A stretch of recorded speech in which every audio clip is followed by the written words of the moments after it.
что, друзья, вот мы находимся в арт-объекте «Священный табун мифических лошадей». Он был открыт Николаем Полисским, известным художником, в рамках Якутской биеннале современного искусства в 2018 году. В общем, давайте посмотрим, как здесь все по красоте.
Очень интересное место. Как мы видим, здесь лошадки.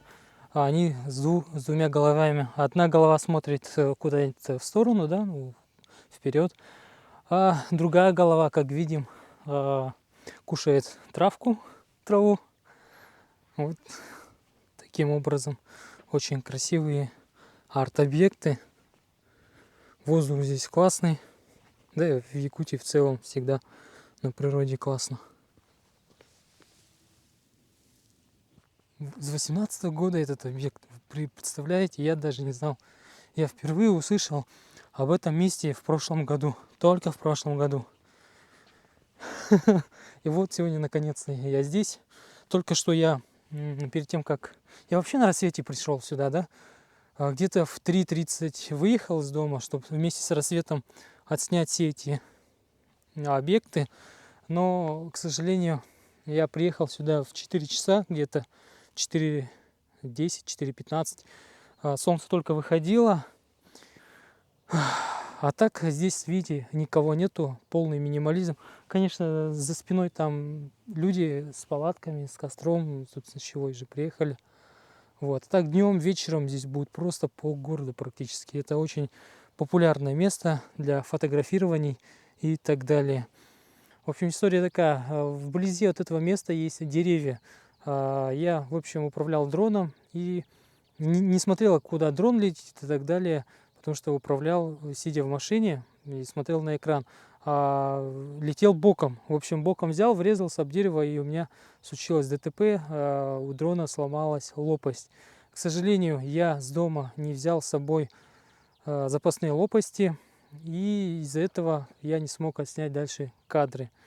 Я не знаю, хватит ли тех кадров, которые я успел до ЧП с дроном отснять. Может, не хватит. Если не хватит, я сегодня просто возьму и приеду в это удивительное место еще раз. Либо просто забью.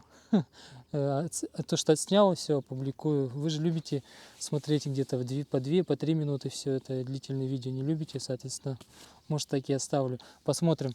В общем, мне это место очень понравилось. Только что я показал вам в виде прогулки это удивительное место. И я вам советую всем с семьей, с друзьями подойти, приехать сюда, точнее, сделать себе фоточки для Инстаграма, для социальных сетей и просто отдохнуть от городской суеты и подышать свежим воздухом. Здесь воздух реально классный. Впрочем, и по всей Якутии у нас, в принципе, природа и воздух, здесь атмосфера классная. В общем, всем рекомендую, ребята. До скорой встречи или до скорой связи. В общем, друзья, наслаждайтесь, все снимаю для вас.